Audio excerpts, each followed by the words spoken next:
Hello guys, welcome to 5th generation Hobby Shop. And quick video testing lang tayo ng unit ni Ma'am Maricar.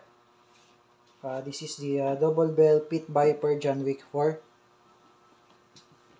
Unbox lang natin guys, kung ano yung mga laman. Okay, shoutout po kay Ma'am Maricar. Ito na po ang inyong unit. Pit Viper John Wick 4. Naka-plastic pa.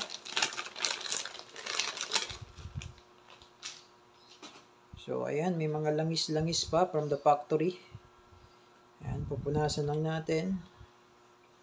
Ayan, may mga langis-langis pa siya. So, ibig sabihin, bagong-bago.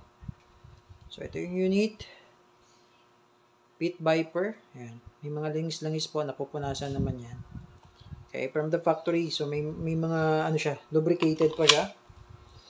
Then, ito yung mga kasama out of the box. Continental card. Yung card ni John Wick, Keanu Reeves. So, ito po ay ginamit ni John Wick. Ito pong model na to, yung Pit Viper, ginamit ni John Wick sa movie niya na John Wick 4, yung Keanu Reeves. So, meron siyang card. The gold coin. Ayan, this is the gold coin. And, loading nozzle, extra. So, this one, ito po siya. Ayan, ito po yung loading nozzle. Ayan, mayroon siya extra. Okay. And then, yung cleaning rod.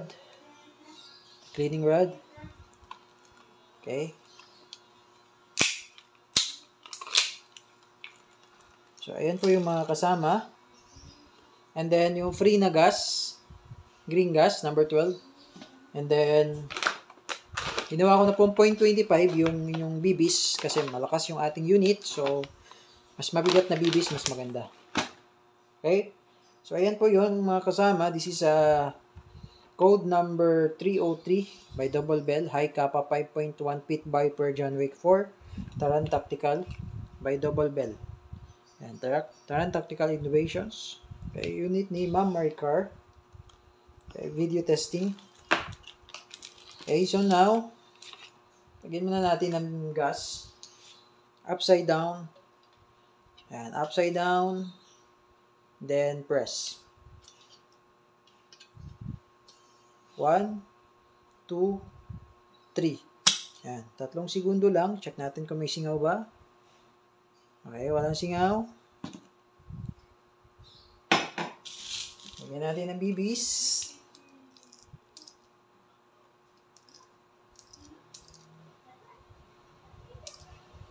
Okay. So, ito po yung unit. This is ambidextrous manual safety, no? So, ibig sabihin po ng ambidextrous, magkabilaan po yan. So, i-check natin, no? So, bago mo siya ma-activate pala, kailangan nakababa yung hammer. Okay? Kailangan nakababa yung hammer. So, tingnan natin. Pag hindi nakababa yung hammer, hindi mo siya masisave. Ayan. Hindi mo siya masisave. So, kailangan nakababa yung hammer. Then, tsaka mo siya masisave. So, check natin kung gumagana ba. Kung puputok ba siya o hindi. Okay, so, hindi siya pumuputok. So, ibig sabihin, gumagana po ang manual safety. Pag binaba natin safety, yan po ay safety off. So, pwede nang po pumalo yung hammer. So, hindi siya puputok dahil wala naman siyang magazine. So, tinanggal ko yung magazine. Okay, so mamaya i-test din natin ulit. Okay, so ayan. Check natin kung gagana ba ang hammer. Yes, ang hammer. Yun, gagana. So, ngayon, gumagana yung manual safety. So, ngayon, check natin itong beaver tail. Ito. Ayan. May function po ito. Kaya po ito, gumagalaw. Okay, may function po yan. So, ngayon, try natin ibaba yung hammer. And then, try natin kalabitin. Okay. So, kahit anong kalabit ko po, pansinin nyo po, hindi pumapalaw yung hammer. Bakit po? Kasi, hindi po nadidiinan ito. So, kapag hindi po ito nadidiinan, itong beaver tail safety, kahit anong kalabit nyo po dyan, halimbawa, ang hawak nyo ganito. Yan, ganyan ang hawak. Tapos, kalabitin nyo. So, hindi siya pumapalo. So, matigas na po yung aking kalabit dyan. Pero, hindi siya pumapalo. Bakit po? Kasi hindi po nadidiinan itong beaver tail safety. Kasi ang beaver tail safety is part of the safety features ng ating unit. So, kailangan nadidiinan siya. Kailangan engage or nadidiinan. And then, pag kinalabit ko yan, papalo na siya. Okay?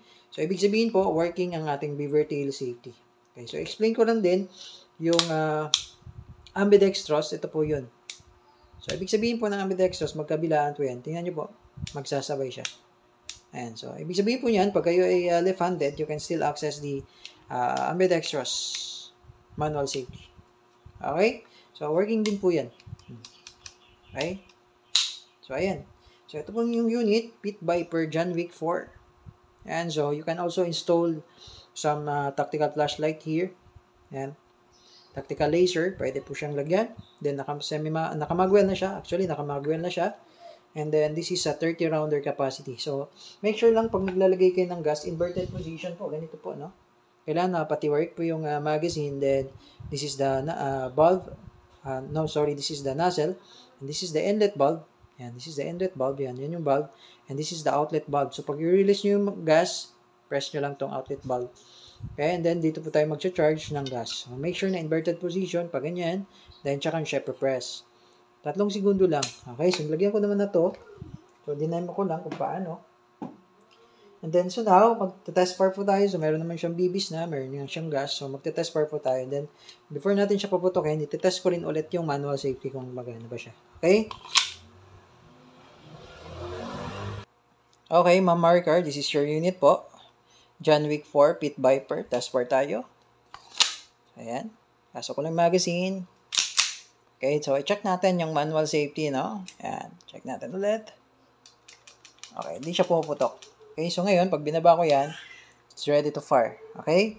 So always na remember yung ating gun safety na kapag hindi po kayo ready pang pumutok, always nakalabas yung ating trigger finger dyan. Hindi mo na pwedeng ilagay mo muna agad dyan. Kailangan nakalabas muna yung ating trigger finger. Okay, huwag nyo munang ilagay sa trigger. Okay, nakalabas. Okay, pag ready na kayo, tsaka mo siya ipapasok. Okay, ready to fire? Firing. Okay. Firing.